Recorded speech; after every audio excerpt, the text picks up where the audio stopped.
mga mahal, nagbabalik na po ang Spicy Opa mo para tapusin ang aking naumpisahan na talaga nga naman kapag ikaw ay nabasted, ni-reject o di kaya hindi nagustuhan, ano ang gagawin mo?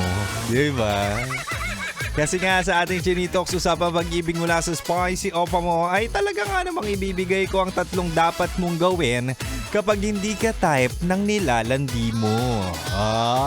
Di ba may mga ganyan na kung saan tayo ang nagpa-first move pero unfortunately hindi nila ma-reciprocate or hindi nila masuklian o di kaya mabalik sa atin ang ating pagtingin.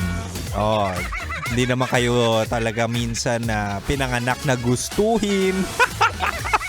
Diba? Hindi tayo kagusto-gusto pero at the end of the day, bumabawi tayo sa sense of humor, sa pera, at syempre, minsan, kailangan mo na rin tanggapin. Diba? Na hindi ka talaga magugustuhan. Anyway, sige na nga, mag-recap na tayo. Sabi ko kanina, mahal, una, pag ayaw niya sa'yo, doon na tayo sa next. Ito yung sinasabi natin na dapat meron kang option 1, option 2, hanggang mag-succeed ka magka-jowa. Di ba? Next na tayo, buksan mo yung posibilidad sa iba. Buksan mo yung posibilidad na lumandi sa iba kasi may mga taong mas makaka-appreciate sa'yo at hindi ka sasayangin. Di ba? Ewan ko ba sa mga tao gustong-gusto maghabol sa mga taong hindi naman sila magugustuhan pabalik. At ang pangalawa, sabi ko kanina, mahal, pag ayaw niya sa'yo, eto na yung sinasabi nating tanggapin. Acceptance na to. Tanggapin mo kahit minsan masakit. Tanggapin mo kahit minsan wala. Siya talaga yung gustong-gusto mo pero ayaw nga sa'yo. Kasi hindi naman talaga lahat ng tao magugustuhan din tayo pabalik. Pero hindi ibig sabihin nun kung ayaw niya sa'yo, binasted ka, ay may mali sa'yo. It's just that hindi ka pasok sa banga. Hindi pasok yung standards or hindi ka pasok sa standards niya. And that's okay. We cannot please everyone at hindi mo makukuha ang mga taong ayaw sa'yo, ayaw sa pagmumukha mo. Tanggapin mo na lang.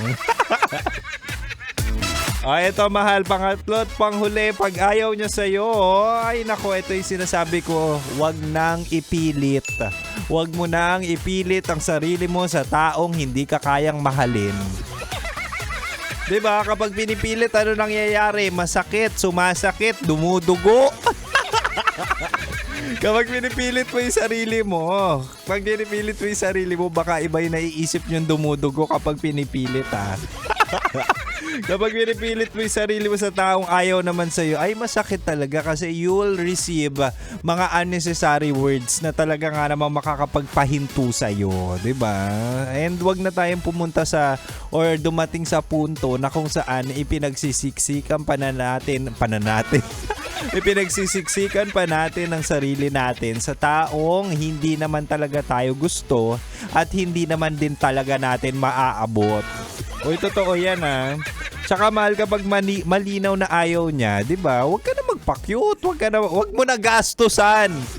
Ayaw nga sa'yo. Binasted ka nga, gagastusan mo pa. Yan ang problema sa inyo Ang hilig nyo gumasto sa mga taong hindi nyo naman jowa, sa mga taong ayaw naman sa inyo at sa taong ginagamit-gamit lang naman ang pera nyo.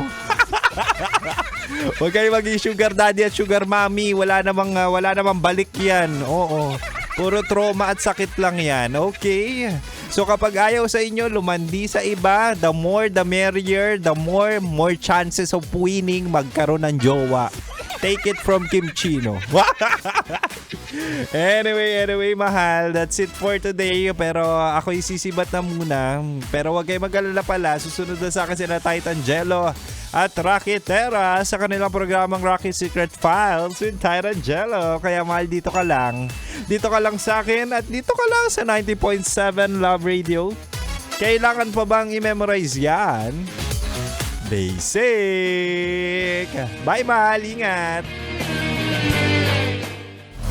Metro's #1 Love Radio Basic!